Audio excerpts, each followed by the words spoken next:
importante, significativo, etcétera, etcétera. Vamos a los siguientes 4 trabajos, que es lo que hoy en la tarde quiero que veamos también con el siguiente resumen. Vienen lo que se llamarían los pájaros sombríos de la laguna de Estifalia. Son tantos que forman una nube que no deja pasar el sol. Es una legión hambrienta que asuela los campos, devora frutos y 10 madrigales. La laguna está sucia y tiene restos de animales y vegetales. Apesta terriblemente a cosa muerta. Los pájaros tienen alas con plumas de acero y afiladas como puñales. Este trabajo de Hércules tenía que deshacerse de estas aves, por supuesto, y cada vez que él trataba de hacer algo se echaban a volar. Entonces no podía capturarlas. Cuando llegó al pantano, pues trató de hacer algunas cosas, pero no le funcionaron. Y además el pantano era poco sólido para poder llevar a cabo algo más firme, ¿no? Entonces Atenea le alcanzó unas castañuelas que Hércules hizo sonar, espantando a los pájaros, y así los empezó a derribar por centenares con sus flechas. ¿Sí? Entonces siempre aquí hay, por eso aparece Atenea, si se fijan a un lado. ¿Se fijan la imagen de Atenea? Sí. Y detrás de cada trabajo hay una diosa diferente, ¿no? Detrás de cada trabajo hay una diosa diferente. Sí, ¿no? Porque tienen que ver los 12 trabajos con los 12 signos del zodíaco.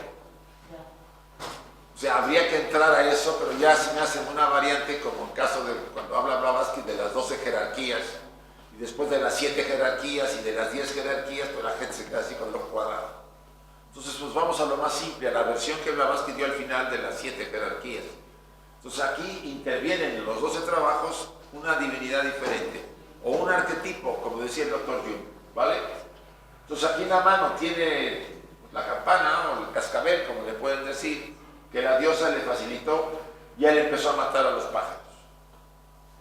¿Qué significa? Vamos a ver los pajaritos, a ver que se repartan las hojitas. Gracias. Si fijan ustedes las preguntas que vienen, ¿tienen temor a los cambios? ¿Tienen pánico a morir? Pánico, no miedo. Recuerden que entre el pánico y el miedo hay miedo, pánico, terror, son varios grados de miedo, ¿sí? El miedo, yo creo que todos tendremos siempre cierto miedo, en el fondo, en algunas cosas, y quizá también a la muerte tendremos, pues más que miedo, pues una cosa así como decir, a ver cómo es el tema, aunque lo haya yo estudiado, ¿no? Lo haya yo conocido, siempre hay una especie de incógnita de cómo se va a hacer finalmente. En realidad el miedo, el pánico es un elemento muy exagerado a la muerte. Hablábamos de las vibraciones como estábamos ahí, ¿sí? ¿Qué pasa? ¿Qué tipo de aspectos en nosotros? Bueno, mejor pongo un ejemplo. El odio, ¿denso o sutil? Denso, es una vibración densa. El amor, sutil.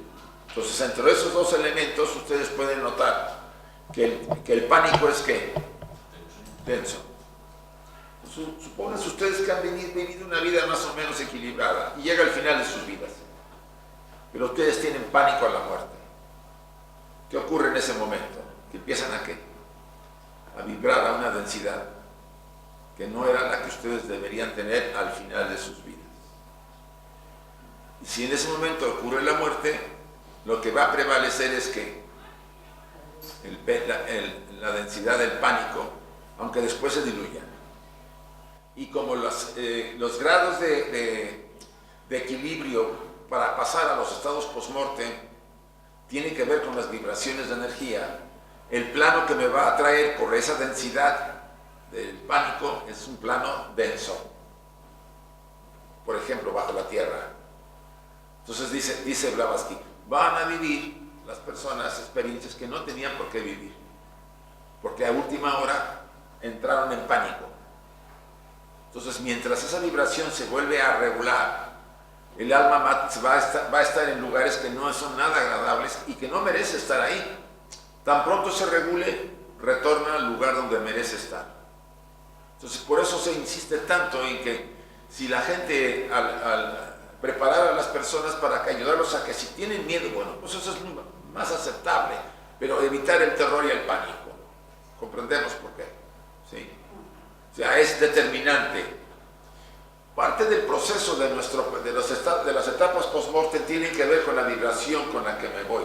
Por eso tendemos al final de la vida a recordar la famosa visión panorámica de la que hablamos con los Berliner. Ese recuerdo de la panorámica tiene un objeto. Primero, trasladar todas las experiencias de la estructura física a la mente, que no está aquí, está flota, ¿vale? De acuerdo a la enseñanza oculta. Ya que se trasladó toda la información, viene la muerte, porque el último hilo que nos conectaba con el cordón de plata se rompe. Y ahí es la verdadera muerte. A pesar de que los médicos hayan dicho, no hay latidos de corazón, no hay respiración, ya está muerto. No, hay que dejar a la persona teóricamente 6 horas, que es el promedio. ¿Se acuerdan lo que nos dijeron? Si es una persona muy desarrollada, pues unos 2 o 3 horas, pero si es muy materialista, pues tendrían más horas, depende. Aunque no es tan fácil porque en los hospitales lo que quieren es la cama y órale, muévanlo. ¿Y qué pasa después de estar muertos? Además de que estemos inconscientes una temporadita, la vibración con la que nos vamos, que es la suma de toda nuestra vida, determinará los estados y las experiencias post-mortem, para bien o para mal, tanto en el plano astral como en el de Bachán, o paraíso, si le quieren llamar así.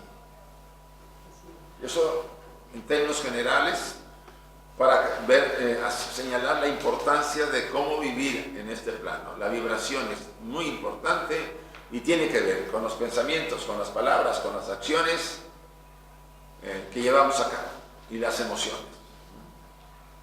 ¿Esto queda claro? Si debe quedar claro, tiene que ver mucho con este trabajo. Por eso dice, te resistes a cambiar tus costumbres viejas que ya no son útiles en tu vida, o te aferras a estas costumbres por miedo. A ver, una costumbre que no queremos abandonar.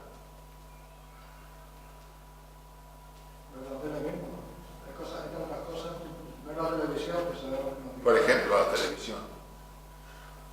Yo tengo todavía la costumbre de leer el periódico. Y yo me justifico diciendo que vamos a estar enterados.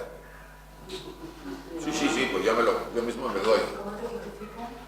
Yo debo estar informado de lo que está pasando en el mundo, ¿vale? En parte es necesario, mientras no ocupe el proceso un escape de distracción, ¿vale? Que eso es muy frecuente. Entonces, este trabajo tiene que ver mucho con esos aspectos. Otra pregunta. El complejo de inferioridad o de superioridad, de abandono, etcétera, son algunos de los que podemos tener. ¿Tienes alguno de estos? Saben que muchos de nosotros tenemos el complejo de abandono, de no ser reconocidos, de no ser aceptados, de ser relegados. Eso es muy frecuente. Yo lo veo mucho en mis pacientes. Te digo, ¿por qué tanto? Porque en algún momento la madre o el padre hicieron alguna cosa y el niño lo interpretó como rechazo, como abandono.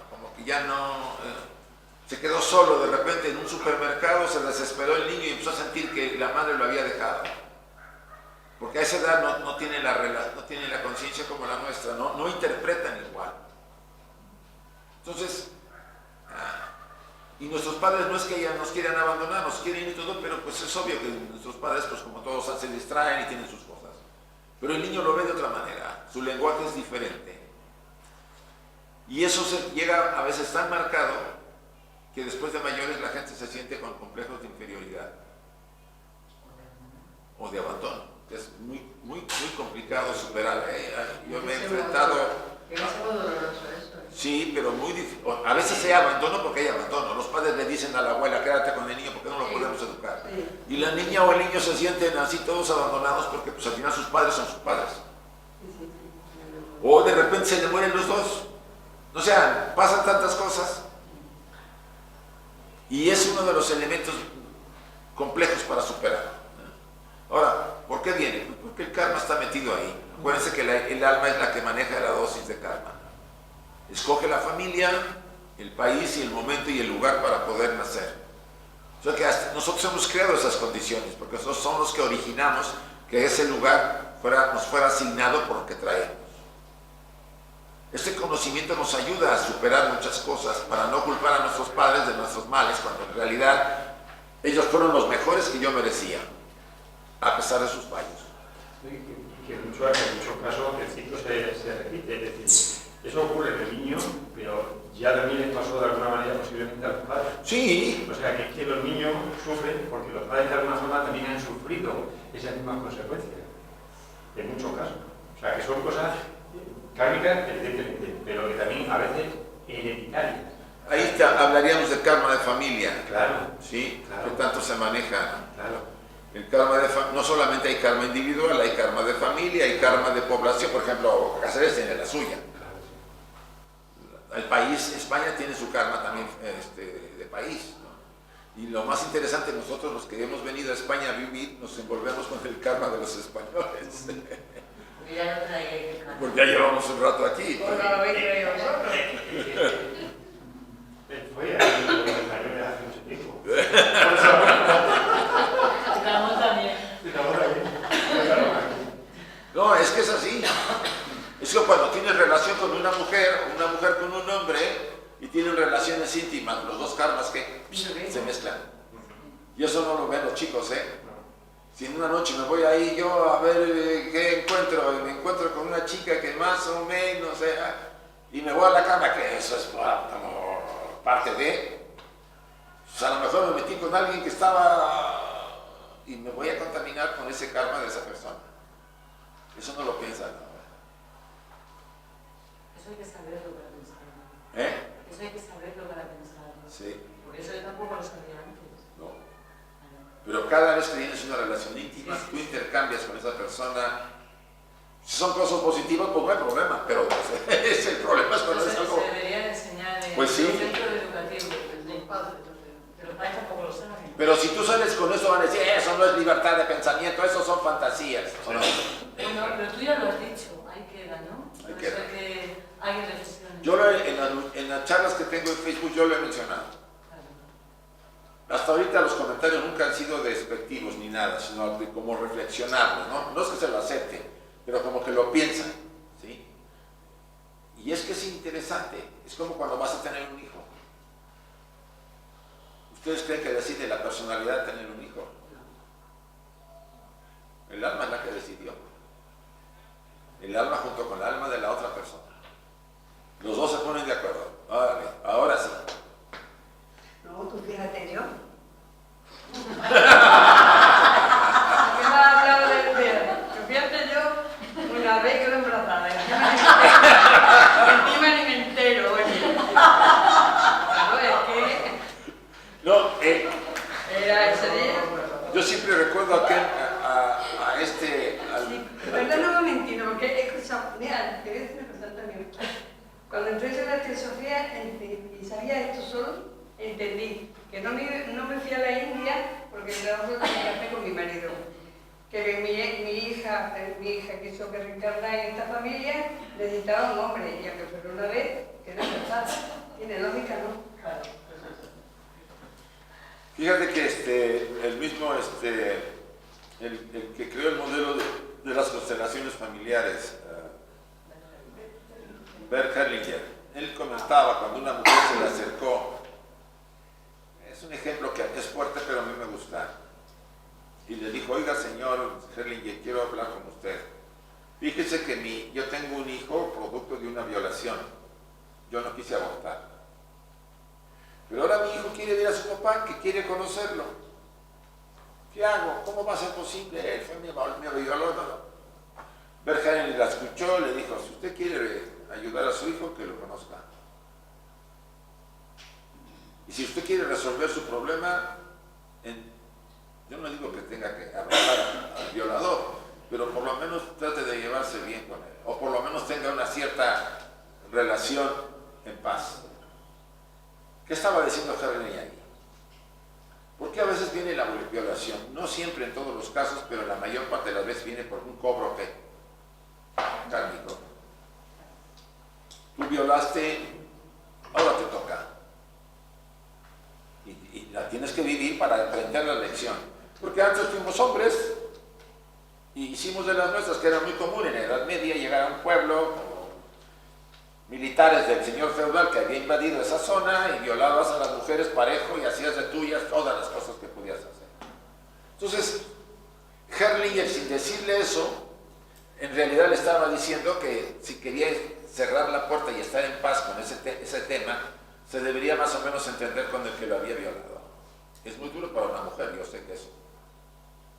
Pero por eso no es necesario que sea de una manera física. No, simplemente que tú no tengas... Exactamente, o sea, liberarte un poco o internamente perdonar o sea, sí, no, y que tú si llegas a llevar al hijo a que lo vea su padre, pues lo veas y le digas, pues no tengo nada contra ti, simplemente ya está. O está, ya eso ya es mucho.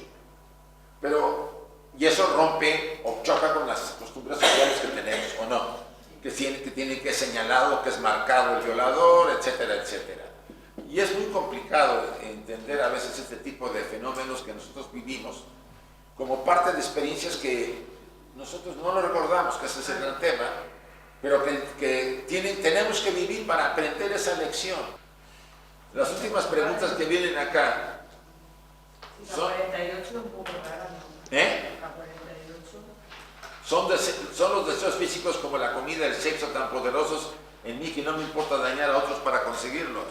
¿Por qué Los pájaros se alimentaban de todo. Los pájaros representan muchas cosas en nuestra estructura. ¿Pueden ser los pensamientos? Sí, pensamientos de deseos, de ambición, de egoísmo, de poseer algo.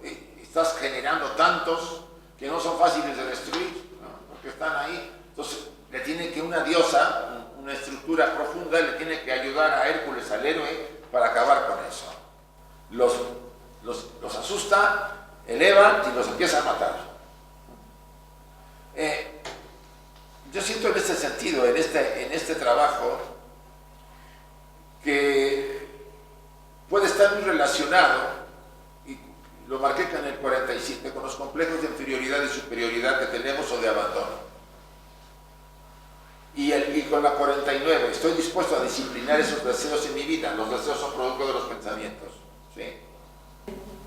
No tienes miedo al cambio, pero cuando se va a producir, sí puede, a mí me ha pasado tener una sensación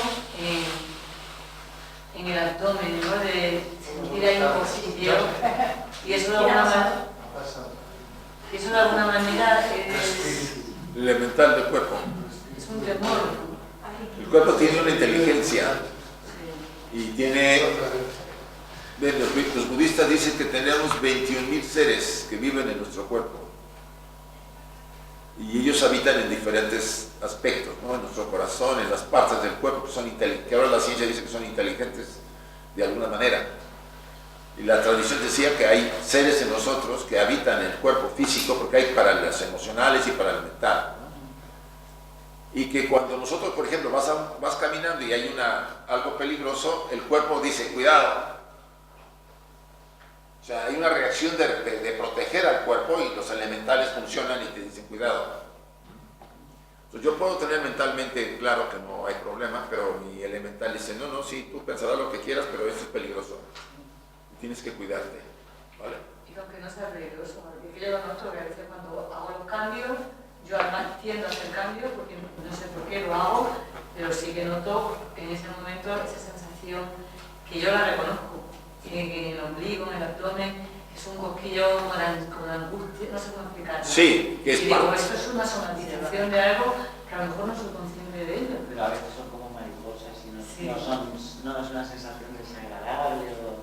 Bueno, no sé si... Lo que quiero decir es que la evolución del cuerpo, o sea, la función de los elementales en el cuerpo tiene un fin.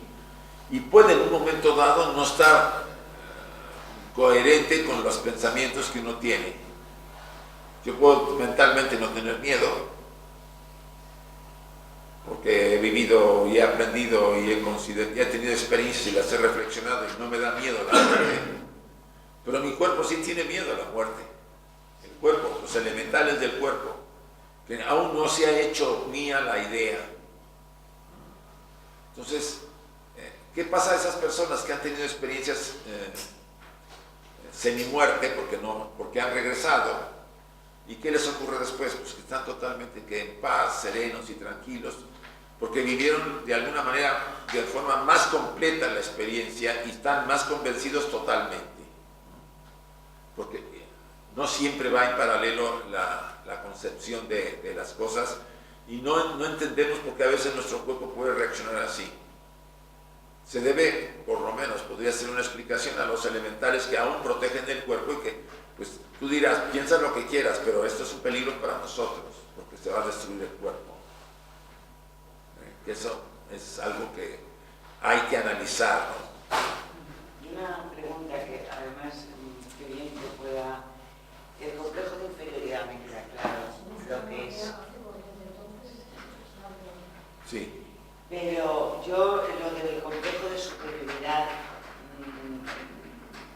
cuando he visto, no sé lo que es un complejo de superioridad, quiero decir, cuando muchas veces la superioridad, alguien que va de esto, está escondiendo un complejo de inferioridad, ¿es así o no? Mira, ¿tú has visto a gente perfeccionista?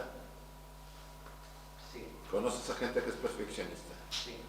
Normalmente los perfeccionistas de alguna forma también buscan que sus amigos sean lo mismo, que respondan de manera perfecta, caso que es imposible. Y sienten ellos en el fondo cierta superioridad sobre el que no es perfecto, el que no hace las cosas como considera que debe ser. Yo ayer explicaba en la introducción que, porque tengo un caso de un paciente perfeccionista, que en el fondo él buscaba ser aceptado por el entorno, y si hacía las cosas perfectas la gente lo aceptaba. Entonces es un complejo de inferioridad, de no reconocimiento, y diríamos más así. Entonces él encontraba que al hacer excelente todo lo que hacía, la gente lo admiraba. Él es artista plástico. Y eso hacía que se ganara la admiración de la gente, además que él buscaba siempre estar por su familia y por la gente que le rodeaba como para compensar esa sensación de no haberse reconocido. Sí, normalmente está muy ligado la superioridad a vacíos de necesidades no cubiertas, y uno lo puede desarrollar para protegerse o para conseguir lo que no pude conseguir desde un punto de vista.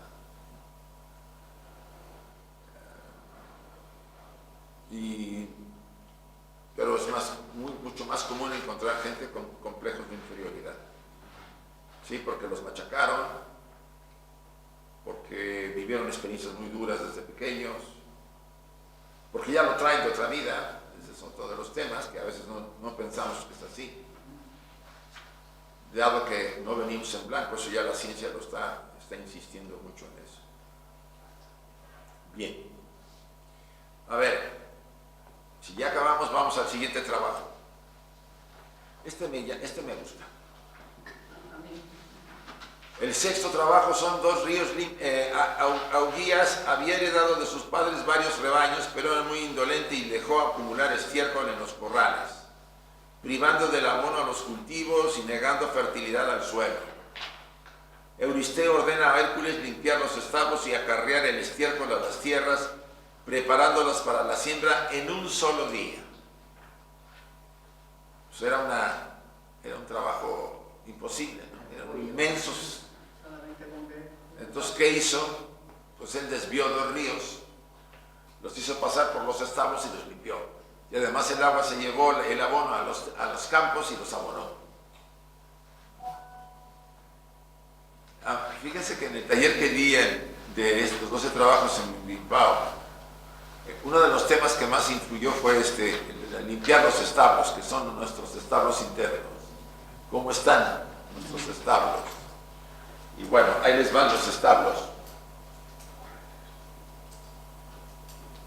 Aquí están, por favor.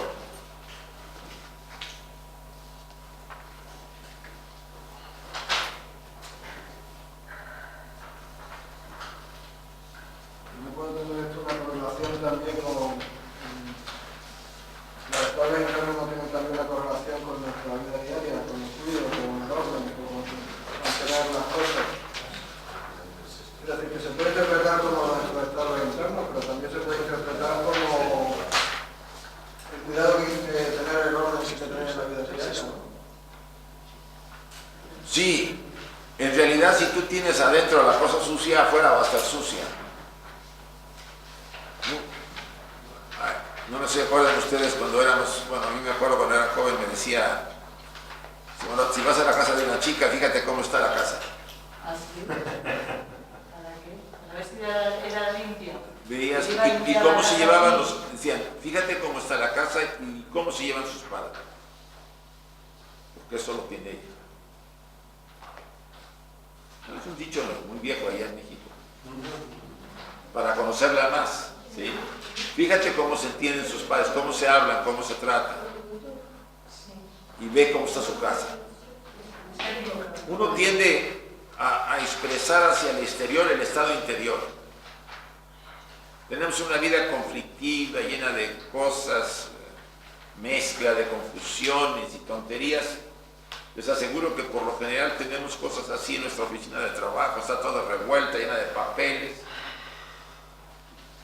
Un reflejo de lo que está pasando dentro de nosotros. ¿Eh? Como yo, si estaba yo limpiado hospitales. Sí, pues, por ejemplo, por las excesivas. No, te digo. Entonces, puede ayudar, sí puede ayudar a entender algo, pero estoy hablando de una manera muy superficial. Lo que quiero decir es que esos establos están en nosotros. Y los establos deben ser limpiados. Si se fijan ustedes en las preguntas,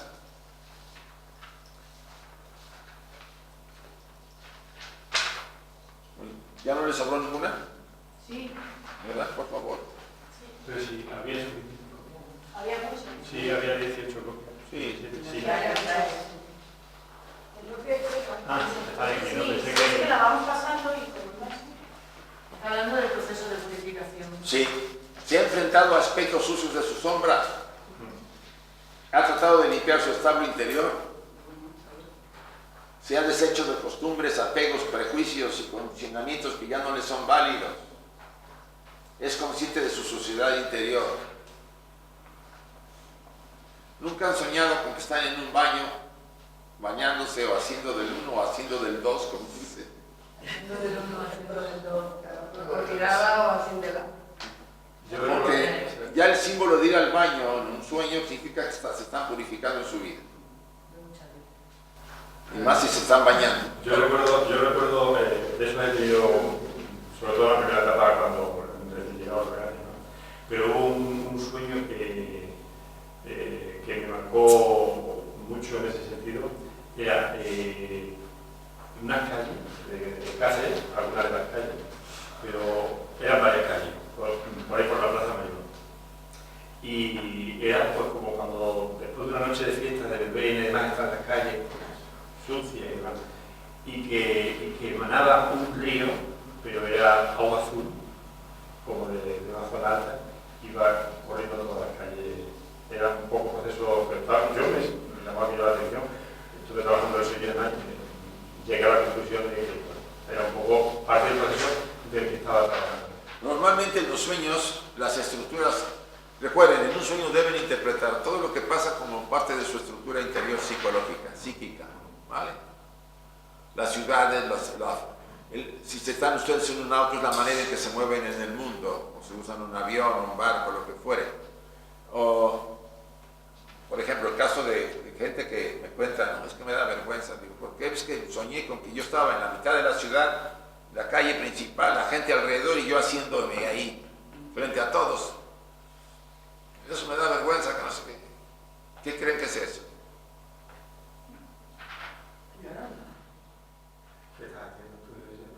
Que públicamente la persona se confesaba. O sea, hablaba de su situación y se confesaba y lo sacaba. Por eso aparece en el sueño haciéndolo a la mitad de la calle. Y lucharte, bañarte... Lucharte es muy fuerte para la mayoría, es limpieza más profunda. Pero públicamente también. También, a veces apareces desnudo bañándote a media calle, digo, bueno. Así, ¿sí? pues, O sea, el sueño no se anda por las ramas por funciones morales o éticas. Él dice, necesito hacerle ver esto y pum, planta los símbolos. Oye, San, vamos a ver, porque yo entiendo de mucho soñar y acordáis del sueño del toro. Se me comió. Que me dijiste que era por lo que estaba pasando con el medio. Pero desde que yo hice la constelación, la última, es que yo no he vuelto a... Sí, yo sé que soñaré, pero no recuerdas. Recordar de un sueño. No te preocupes, eso pasa. Madre, y yo digo, mira, ya no quiere que recuerde nada. No he vuelto a soñar. No, eso pasa. Sí, soñar sí, porque sueña siempre, ¿verdad? Pero, una tranquilidad, chicos.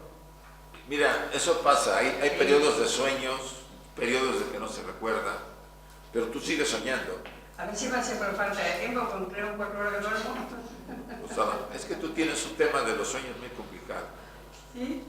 Pues no hay, los ciclos de los sueños necesitan recorrer ciertos procesos y tú lo tienes acortado. Claro, que imagínate que estuve 6 meses sin poder dormir, después de unos 5 años ahí pendiente. Mi cuerpo ya cuando hizo con 3 horas o 4. A ver, hay una pregunta que es la 40. Dice, ¿podrías limpiar tu suciedad sin ensuciarte?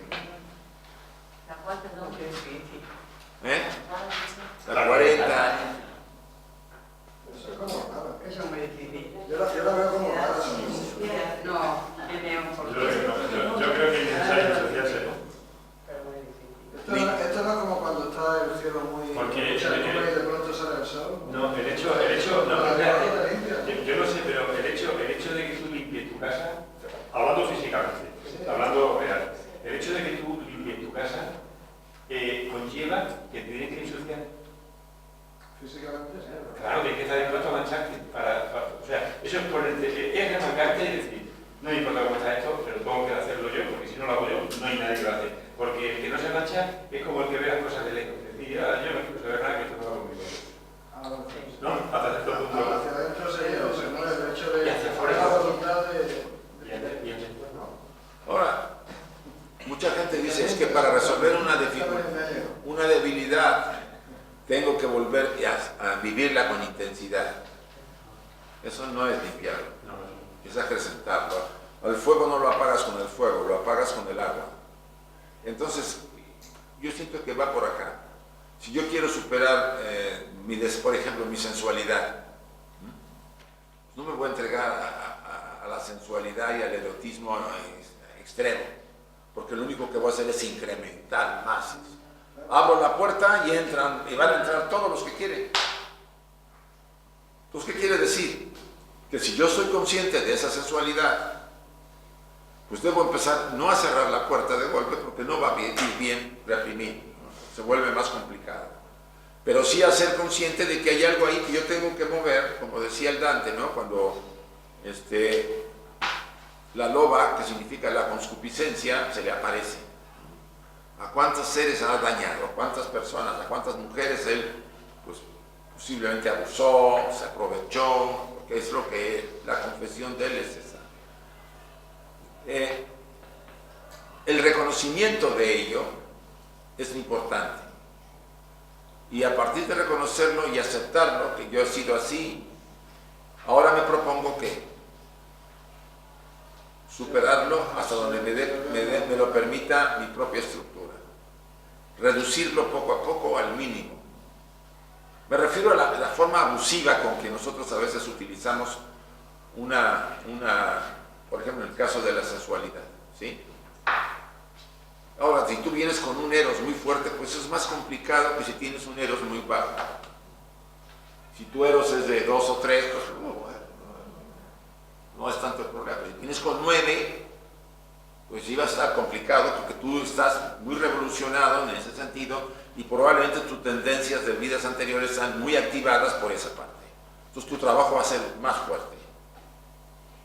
No se trata de reducirlo ni reprimirlo, se lo trata de... En el librito este de Madame Blavatsky de Ocultismo Práctico dice, tienes que desviarlo, canalizarlo hacia otra cosa superior. Toda aquella fuerza que de alguna manera nos hostiga constantemente para que hagamos cosas, para hacer, por ejemplo, el campo de la sensualidad, para buscar la manera de satisfacerla, etc. Al precio a veces de que no me importa con quién lo haga, para con tal de sentirme bien. La única manera de ir superándolo es desviar esa energía hacia algo superior. Sublimarlo, quizá al principio yo no lo llamaría tanto así porque eso requiere más trabajo. Pero sí, por ejemplo, a lo mejor canalizarlo hacia una actividad en que pueda yo desgastar esa energía. Recuerden que es una sola energía la que tenemos. Se muestra como sensualidad, pero también se puede mostrar como creatividad. La famosa energía Kundalini. O sea, tiene varios contextos. Yo la puedo canalizar hacia cosas, a lo mejor ayudar o servir en algún centro, o sea, hay muchas maneras de redirigirla y hay que buscarla.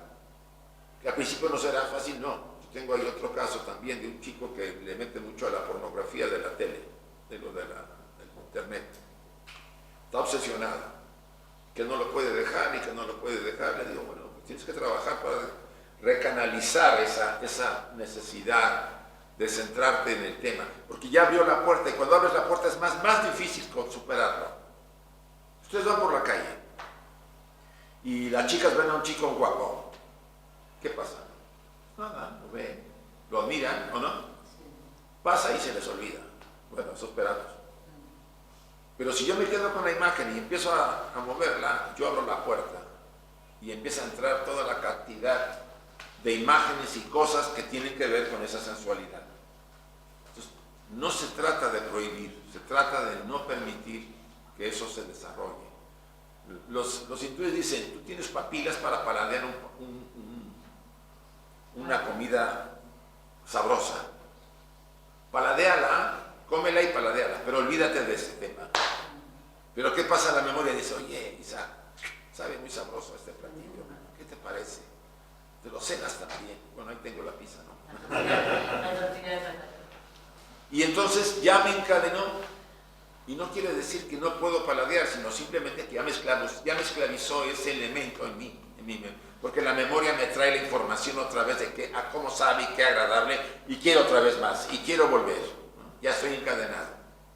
Es obvio que en los adictos es muy complicado, porque el cuerpo está acostumbrado, ¿no? Y bueno, vayamos de adicciones a adicciones, ¿no? Hay costumbres muy destructivas, como las adicciones fuertes, ¿no? Las drogas duras, ¿no?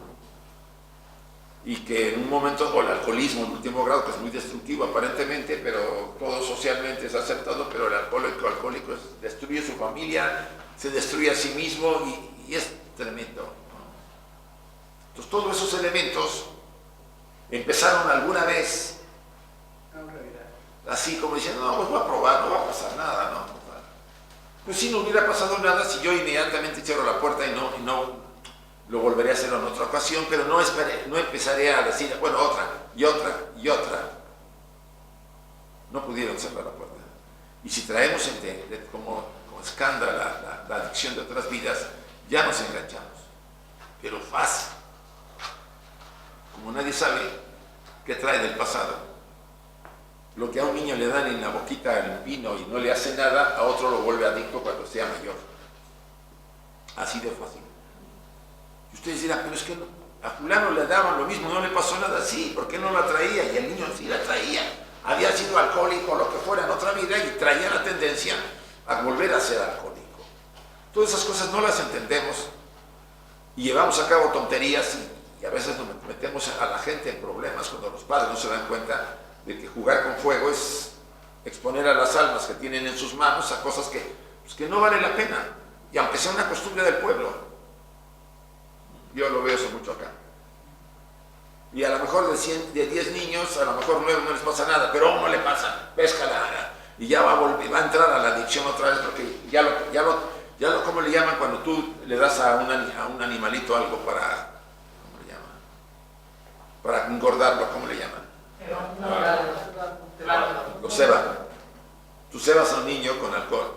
Si ya trae la adicción, prepárate, cuando sea adolescente se va a enganchar. Si no antes, porque también en las fiestas ya los niños ven que se descuida el papá y toman una copita. Bien. A ver, contestemos aquí los establos, a ver cómo andan sus establos. Muy limpio. Que lleva mucho trabajo, Dice aquí una pregunta, ¿crees que solo por sí misma se va a limpiar el establo? ¿Cómo? ¿Creen que solo por sí mismo se va a limpiar el establo? Pero ni de risa. Si te propusieras, lo podrías limpiar en un corto periodo de tiempo. Pues, a Hércules simbólicamente dicen que en un día lo limpió. En un día de Brahma. De Brahma. Sí, cómo no. No, es que puede ser una vida completa, un día puede ser una vida. Acuérdate que la simbología que se maneja en los mitos es muy amplia. Quizá por eso lo dicen los maestros de sabiduría, que a veces el desarrollo interior, la gran iniciación, la primera, pues a veces lleva varias vidas antes de que estés purificado lo suficiente para poder merecer. Sí. Sí, que el hacerlo un día también puede significar el que hace falta la voluntad. También. Mira, yo sí creo que muchos de nosotros, y no decimos todos, pero muchos de nosotros podríamos lograr lo que no nos imaginamos jamás si nos empeñáramos y no nos diéramos por vencido a la primera. La mayoría de nosotros, después de 2 o 3 intentos, ya abandonan. No es para mí esto, eso es para otros. ¿O no? No somos firmes. No digo que todos, pero muchos de nosotros. Y eso hace que esa fuerza que puedo dirigir hacia mi crecimiento se diluya en el mundo en que me muevo y se pierda. Nos falta creer en nosotros y tener confianza en nosotros mismos, en el Dios interior, en ese ser que estamos hablando acá.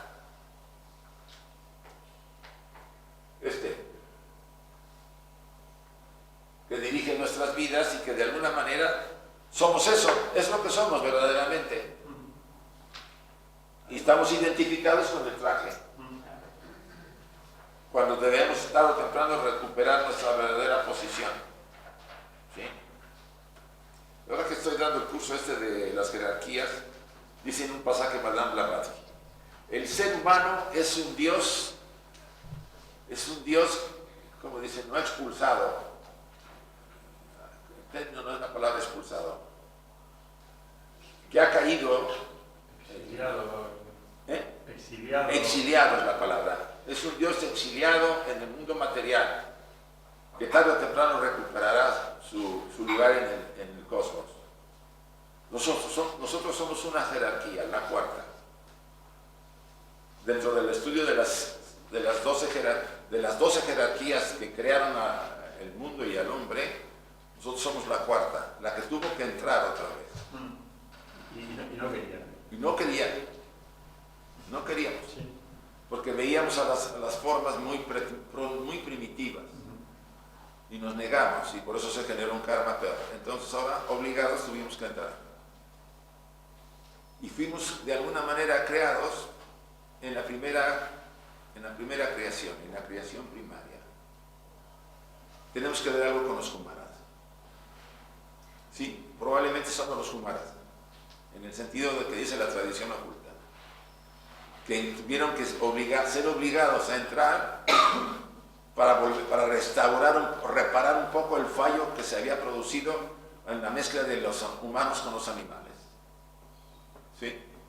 Pero es un interesante punto que nos lleva a hablar mucho de nosotros, lo que somos capaces de hacer y lo que no lo podemos hacer. Bien, ya estamos limpiando el establo. Y el recogedor y eso que está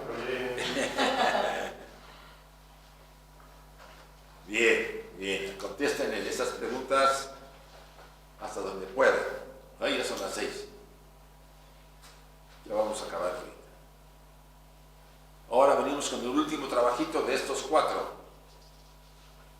Me quiero adelantar porque no quiero dejarlo esto para mañana. El famoso toro de Minos. Se los reparto. ¿No será por todo? Dime. Ah, pues puede ser, ¿eh? Joder. Eso es famoso. Famoso, pero famoso de verdad. Es Pero que fue verdad, después de un sueño. el tema del toro de Minos es un tema muy interesante porque está tras de él un mito muy intenso. Yo diría muy ¿cómo le llamaríamos a eso? Ahorita les explico. Dice, Minos gobierna Creta, desconociendo el derecho de sus hermanos. Trata de justificar este abuso pretendiendo que es un privilegio que le corresponde por ser hijo de Zeus. Recuerdan que Zeus tuvo muchos hijos, son de los pobladores de la tierra, y muchos de los reyes de los países en aquella época eran hijos de él. Bueno, no entraré en ese detalle. Para probar lo que pretende, le pide a Neptuno que haga salir un toro del mar, prometiendo que lo va a sacrificar en su honor. Neptuno le concede su pedido y un toro blanco bellísimo surge del mar. No es tan simple este mito. ¿Qué ocurre? Que él, cuando lo tiene que sacrificar, ya no lo quiere sacrificar. Entonces Neptuno se molesta y le lanza una maldición. Y entonces, ¿ahora qué? La esposa de Minos se enamora del toro y hace un toro de metal o de madera. Se mete ella dentro del toro y hace que el toro la cubra. Y de ahí nace el Minotauro, el famoso Minotauro. Es que lo encierran en el laberinto. ¿Qué es la mezcla de un animal con un humano? Que es el fenómeno que provoca losamente, por no encarnar los kumaras dentro de los seres humanos. Es un híbrido antinatural, ¿no es así? Porque profanan el templo, dice el mito. Y Blavatsky lo dice de alguna manera en la estancia en Antropogénesis. Se ha profanado el templo y nace le llaman la progenie muda. Para reparar lo que ocurre, tenemos que sacar al Minotauro de dónde. ¿Dónde está guardado? En nuestras profundidades, en nuestro laberinto interior. Ahí está. Y nuevamente tiene que ser un héroe, Teseo, ayudado por quién? Ariadna, que le facilita el hilo para entrar al laberinto, a encontrar al Minotauro, matarlo con las manos nuevamente. Fíjense que el uso de las manos es muy importante. O sea, directamente yo trabajarme para poder superarlo y después por el hilo puede salir del laberinto. Ariadna aquí representa el alma que me echa la mano, me ayuda. Aunque después el mito dice que la abandona en una isla y él sigue, Teseo sigue para otro lugar. ¿Vale? Lo interesante acá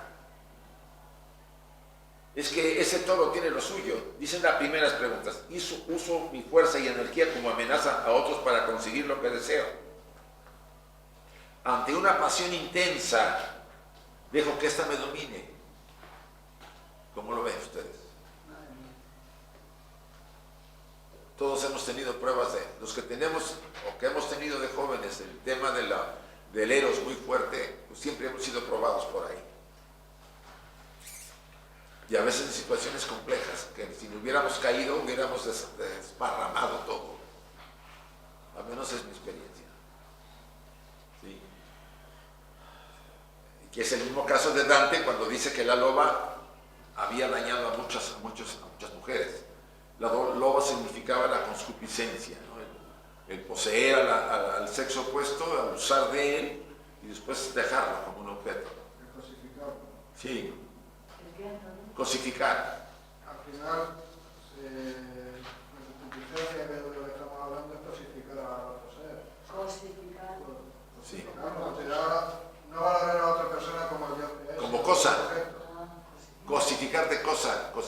En lugar de ser un ser humano, te cosifico como un objeto. No había oído esa palabra, cosificar. Sí, se usa mucho en psicología. Mis instintos son en general más fuertes que mi voluntad. A ver, ustedes dirán, bueno, mientras no pasa un límite, puedo controlar. Pasando un límite ya no sé lo que voy a hacer. Cuando se han enojado, ¿qué ha pasado? No le han dicho a alguien hasta de lo que se va a morir y después se arrepiente. ¿O no? Sí. Pues sí. Y después decimos, ¿cómo dije eso? En el texto Isaac pone aquí. ¿Qué? En el texto Sí. sobre este trabajo pone en esas condiciones el hermoso animal que se refiere al toro, dice, dejó de ser un presente divino para transformarse en una peligrosa amenaza. Sí. Es como si no puede también significar que nuestra doble naturaleza predomina al animal sobre la espiritual y realmente la posee. Es decir, el juego entre esa lucha y al final lo que es divino se convierte en diabólico. En realidad todo es divino. Todo es divino, salvo que, por supuesto, no solamente hablando de las polaridades, sino de la naturaleza animal, nos vamos al extremo del animal, nos posee. Cuando un ser humano es poseído por esa parte, ustedes saben que somos capaces de hacer el matadero de gente, de que esta mujer que le cortó la cabeza a su marido y lo hirvió y todo, o sea, hacemos cosas bárbaras. ¿De dónde nos salió eso? Pues que en las profundidades de los demonios que hay en nosotros son tremendas. Y nadie sabe hasta que es probado. ¿No? Busco tener poderes sin importarme los principios éticos que profeso. Hay gente que quisiera tener poderes a pesar de todo, ¿o no? Sin importar lo que tenga que perjudicar. Deseo conocer el futuro, saber lo que piensan los demás y tantos otros poderes para los cuales estoy dispuesto a sacrificarlo todo. De esto hay mucha gente. Bien. Y el remate es esta última hojita, ¿con qué es el resumen? Para que me indiquen ahí cuál de los 4 es el que ustedes deciden en este cuarteto escoger. Sí, tenemos 3. ¿Son 3? Los pájaros, Ah, sí, me faltan los caballos. Piedad del corral y el que tenía Dice, Diomedes es el rey de Tracia, es un hombre cruel, posee 4 caballos que se alimentan con carne humana. Euristeo, ya saben, el hermanito famoso, le pide a Hércules que traiga los caballos. Hércules los captura. ¿Qué hace Hércules? Dice, por primera vez Hércules tiene inmensa piedad. En el fondo de su corazón agradece a Euristeo que le ordenara terminar con estos monstruos. Sabe que el culpable de todo es el rey, que arroja sobre él, Hércules mata al rey, lo estrangula y lo arroja a los caballos para que se lo coman. Porque lo que hacía este rey era dejarlos sin comer para que tuvieran hambre y se comieran a los humanos. Apaciguando su hambre desenfrenada, los caballos son conducidos mansamente por Hércules al reino de Euristeo.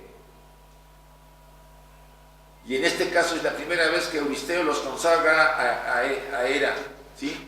Por primera vez rinde homenaje al valiente, por primera vez le reconoce a su hermano el trabajo que hace.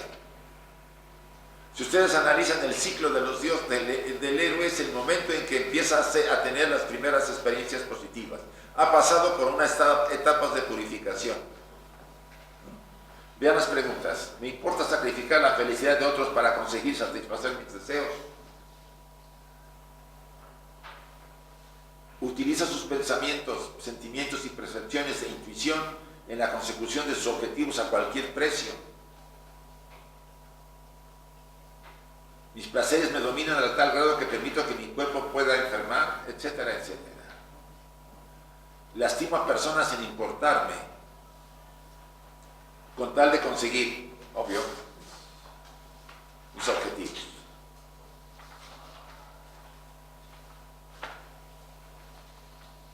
¿Qué representa Euristeo? Euristeo. Es el hermano medio hermano de Hércules, porque Hércules fue de padre de Zeus, y de la madre de Euristeo, que era la esposa era la reina, esposa del rey de Creta.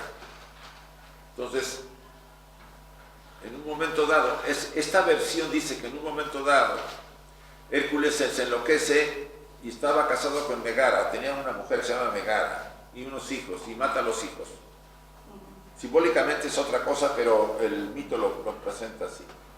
Entonces, para expiar Hércules su problema, Euristeo le encarga una serie de trabajos para poder ir limpiando su proceso, o sea, su parte interior. Y todos estos trabajos tienen que ver. Obvio, se ven como cosas externas, pero están ocurriendo dentro de nosotros. ¿Ya escogieron ustedes cuál de estos 4 es el más importante? Ya para irnos ahorita. Pues no hemos terminado el estudio. Bueno, ¿no hemos empezado? terminemos. Es que la charlita en el hotel nos retrasó esto.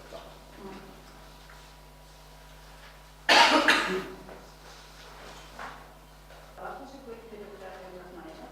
Sí. Puede tener varios enfoques, pero normalmente lo manejamos más así por este.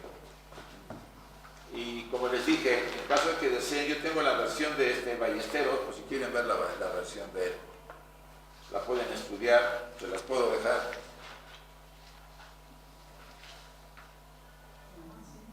Y la estudian, si quieren. Sí, él es el Gabriel Burgos, perdón, de Colombia. Se las puedo dejar, la estudian, ¿les parece? ¿Se puede fotocopiar? Te las dejo y después me la dan. No pasa nada, yo no la voy a manejar ahorita. Esta es la versión teosófica. Yo me inspiré en esa versión, ¿sí? Porque aunque Ballesteros, Burgos no le da le ponen la pregunta por cada trabajo, digo, bueno, eso no sirve mucho. Entonces yo le agregué una cantidad, basándome más también en el enfoque junguiano, ¿no? Para equilibrar las preguntas. A ver, escójanme de los 4, ¿cuáles van? Ya tienen la hoja por ahí, ¿verdad?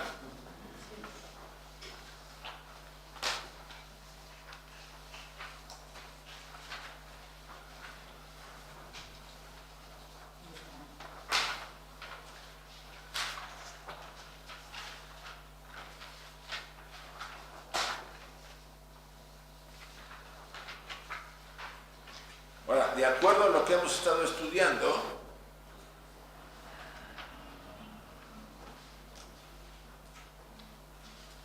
nosotros estamos moviéndonos ¿dónde? En este diagrama, ¿sí? Hemos pasado por una serie de retos y tentaciones, que es lo que estamos viendo ahorita. Y tendremos que llegar ¿a qué?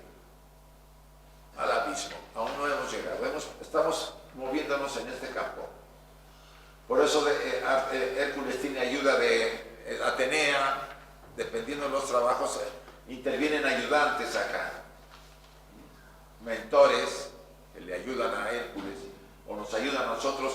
Aquí otro ayudante antes de entrar a la etapa más compleja, que lo veremos mañana en la mañana, que es cuando Hércules va a los infiernos y tiene que capturar a Cancerbero. Eso lo veremos mañana. Cancerbero es el perro que vigila la puerta de los infiernos, ¿vale? O del Hades, porque no, el Hades no es el infierno, ¿vale? Pero eso ya es el abismo. Y ya transformado es lo que vamos a ver, la transformación de Hércules, etcétera, etcétera, cómo va terminando el proceso. Ya me dirán si esto no era parte de una gran iniciación en el pasado en los rituales mistéricos de Grecia para iniciar a los mistai, como los misterios de Eleusis. ¿Quién conoce Eleusis? ¿Ninguno? ¿Nunca han ido? Los misterios. No, el lugar, el sitio en Grecia, está cerca de Atenas, a 22 kilómetros. Pues miren, a pesar de que son solamente vestigios, lo que queda es impactante el lugar. Estuvo ahí en época todavía de la guerra de los griegos con las persas, se oían los gritos de los mistai. 30.000 mistai venían en peregrinación desde Atenas hasta Eleusis, que estaba a 22 kilómetros, y en un camino lleno de templos, capillas, dioses, pruebas. Los Mistai eran los que se iban a iniciar en los misterios, hombres y mujeres. Y después participaban de los misterios. Y en la sesión más importante, que se llamaba la epopteia, la invocación de los hierofantes hacía que los dioses bajaran e iniciaran a los Mistai.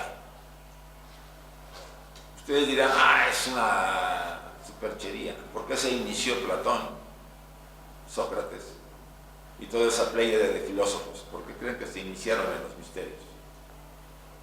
O sea, nos han distorsionado mucho el concepto que tenemos del paganismo, entre comillas, que estaba más cerca de los dioses que nosotros. Nosotros con nuestra visión materialista nos hemos apartado de esos mundos sutiles, criticando y relegando todo eso a fantasías tontas de ignorantes de hace 1000 o 2000 o 3000 años. No es así.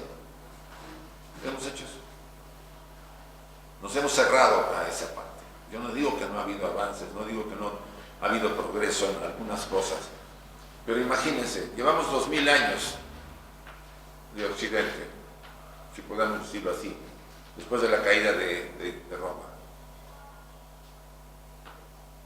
No ha habido, se han superado las guerras, la ambición, el egoísmo, la pobreza, las enfermedades. Eso sí, la ciencia se ha descollado, pero lo demás ¿qué? Y ahora la estamos usando ¿para qué? Para sojuzgar y controlar a la gente. 2000 años, que no digo que no hayan servido, pero no han dado los resultados que uno esperaba. ¿O no?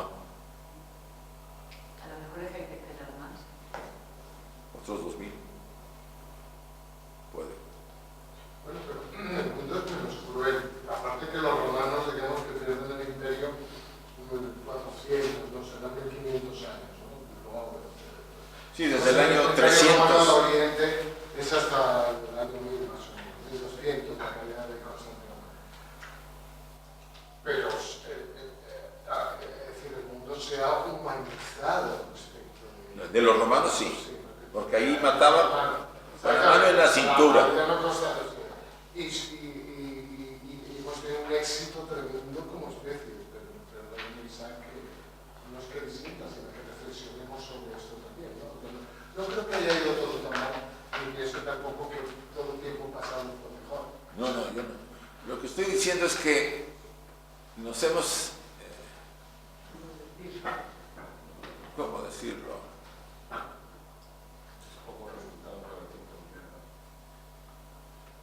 Como que hemos utilizado nuestro potencial,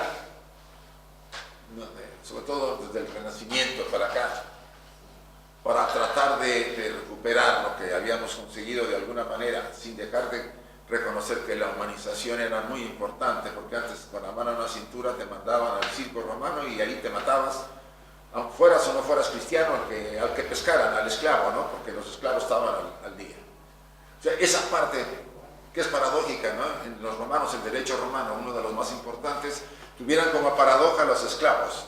Bueno, ya lo traían los griegos, ¿no? Entonces, ese tipo de cosas sí han sido superadas y creo que en ese sentido sí podemos decirlo y estamos de acuerdo. Pero en otro sentido, yo creo que desde Descartes nos desviamos, porque yo soy más platonista que aristotélico. Ahí nos desviamos en que si la mente es la pienso luego existo, ahí empezó el desvarío del materialismo al que nos hemos enfrentado ahora y que tenemos un problema grave, porque el mundo no está como para poder tirar truenos y cohetes, sino al contrario, estamos en un abismo que bueno, nos estamos acercando a algo grave, sin que perdamos la esperanza de que esto se supere. Yo estoy de acuerdo con eso. Si no, no estaríamos dando cursos. ¿Para qué si todo se va a ir al garete? ¿O no? Pero ¿cómo ve usted? Porque es decir, pensar que el mundo solamente es la cultura occidental, mira, es decir, también hay una parte de cultura oriental, y también vemos que en esa cultura oriental ha habido que va por otro derroteros, completamente Confucio, va por la tradición. Esto cuando miramos al otro lado del mundo, ¿no? Cuando si hemos tenido la experiencia de viajar, ya usted sabe que eso es como estar de espaldas a lo que pasa aquí, ¿no? Cuando estás en Oriente, ¿no? Y sin embargo, allí en Oriente también ha habido en estos 150 o 250 años un advenimiento del materialismo tremendo, porque mira China, no te digo cualquier cosa. India, que todos nos hacíamos un mundo místico, pues nada, se está poniendo peor. Sí. O sea que es una cosa, ya podemos decir, podemos dudar que es debido a la cultura. Usted ha mencionado correctamente lo de Kant, pero allí Kant no se le dio. No. Y derrotan en la misma dirección. Sí. Bueno, están muy influidos ahorita por Occidente, lo que ponemos que he vivido y puedo hablar de India, he vivido varios años. Te puedo decir que la copia a los americanos es la obsesión del hindú, sobre todo en Delhi y en las grandes ciudades. Eso no quiere decir que el bagaje que tienen ayude. Pues sí, para mí estamos en una encrucijada, esa es mi opinión. Una encrucijada en que está envolviendo a todo el mundo, no nomás a Occidente. Está incluida China, que también está entre una visión muy especial, porque los chinos tienen un sincretismo mental muy especial, a diferencia de los hindúes y de los japoneses. Se parecerán en algunos aspectos, pero en otros son totalmente diferentes. Estamos en un momento de decisión en el mundo, porque está afectando a todo el mundo en un planeta en que nos sostiene a todos. Entonces, yo siento que va a haber un cambio muy fuerte, pero no sabemos cómo va a ser, ni cómo va a venir. Y si es fuerte de golpe o es gradual, cuando hagamos más conciencia, como decimos en México, no sé de aquí, después del niño ahogado tapamos el pozo. ¿Lo dicen acá? O sea, el pozo está abierto y es un peligro. Nadie hace nada. Ya que el niño se cayó y se ahogó, ahora sí todo el mundo va a reparar el bronco. Aquí no se dice, pero se hace. Tiene que pasar algo malo para que... Eso, que va a tener que pasar algo sumamente grave para tomar conciencia, no nomás nosotros que estamos pensando, sino que en general el mundo diga, mira, vamos a parar esto, porque esto ya vimos que gravemente, a lo mejor a Nueva York lo afectó la inundación porque subió el nivel del mar, ahora sí vamos a hacer algo, porque antes mientras se hundían las islas del Pacífico no nos interesaba, está lejos eso, no nos importa, no nos incumbe, pero ahora sí nos incumbe. A lo mejor tiene que pasar algo así para que reaccionemos. Porque esto no va a arreglarse con discursos ni con programas, porque todo el mundo le pone peros a los programas que se están haciendo, dado que lo que interesa, perdón, aquí se me está yendo esto, y esta chica se metió hasta el fondo. Lo que interesa acá son los intereses, ¿o no? Ya vieron a esta muchacha que se presentó ahí a armar ahí la buena en la ONU. Por ahí. Hay una técnica muy buena manejada por la política, siembra la duda y descalificas a la persona. Esa es una técnica que la usan entre políticos para descalificarse, pero la gente cae fácilmente. Yo te quiero acabar a una persona que tiene cierta importancia pública, siémbrale una duda. No, sí, pero es que a lo mejor tras de él está tal organización. Entonces la gente dice, uy, otra igual. Y no piensa, inmediatamente lo califica. Y ese es el mundo que vivimos. Por eso es, por un lado, complejo, y por otro lado, pues hay una esperanza de que, como ella, a pesar de las descalificaciones y de todas las tonterías que puedan decirse, siga adelante y esta cantidad de gente vaya poco a poco avanzando hasta que pueda incluir a un cambio. Porque eso de andar buscando planetas para trasladarnos es una tontería, la más grande del mundo. Yo no digo que no vamos a detener el avance científico, yo no me voy a meter a eso, no, me refiero a que no estoy buscando soluciones porque ya me acabé este mundo y ya lo destrocé y ahora voy a buscar otro a ver si le sigo haciendo lo mismo, ¿no? Especulo, es cierto, pero la verdad es que estamos en un momento de decisión complejo. Sobre todo para las generaciones que van a venir, no nosotros. También somos muy pacíficos, o sea, también somos muy sedentarios, se suele decir, ¿no? Bueno, ese es el tema. Siempre, yo te lo juro que siempre digo que tenemos lo que nos merecemos. Por eso, porque pero hay que ver, de eso se aprovecha para no hacer mucho. Hombre, claro. Digo, tú está el político. Lo que yo digo es que nosotros no lo vamos a tener tan complicado, y quién sabe, pero las próximas generaciones no creo que tengan el mundo que nosotros recibimos. Y eso será lo más grave, porque no vamos a dejar. Tenemos que volver. Pues sí, pero eso de que tengo que volver a mí me interesa más que los que van a heredar esto no sea tan grave, que se van a perder en miles de cosas porque yo estoy dando por destruir y matar como me da la gana, ¿no? Sí, lo sé. El estado evolutivo como humanidad, aunque haya diferentes niveles de conciencia, es el de la adolescencia. Sí. Es decir, tenemos que tomar conciencia que ese es el estado evolutivo. Y fijaros lo que implica un adolescente, para poner el ejemplo y entendamos las dificultades que nos encontramos y los peligros también que se está generando ahora mismo en este momento en la actualidad. Es que así estamos en un periodo crítico, en un periodo muy difícil, en un periodo de mucha densidad, mucho materialismo, que efectivamente, si lo vemos como masa, lo vemos como esto nos puede afectar, y aunque queramos despegarnos o queramos hacer un trabajo en una dirección diferente, y también pero nos pesa a nosotros, los que queremos un poco, digamos, ir conociéndonos o ir trabajando en otra dirección. Creo que estamos en ese periodo crítico donde la humanidad está en estado adolescente. Pues sí, pero bueno, al final, lo único, como decía Krishnamurti, lo único que puede hacer es cambie usted primero, porque lo demás no lo puede hacer solo, no lo puede hacer. Si cambia usted, cambia el mundo. Pues vamos a tratar de hacer ese trabajo, a ver si nos da tiempo. Estamos en el Kali Yuga. A ver si nos da tiempo. No, porque al final yo no puedo hacer mucho por el mundo, salvo lo que puedo hacer por mí. Más que, eso lo dicen mucho, más que preocuparse por andar a cambiar el mundo, cambie usted. Sí. Y eso aporta más que andar queriendo ser de misionero así. Yo no le niego el valor de los que hacen un trabajo en África y en varios lugares, no, pero el cambio personal es lo que más se requiere, porque ahí aportamos más concretamente para ayudar a esta humanidad en la que pertenecemos todos y en nuestra casa, en nuestra familia. Chicos, nos vemos mañana.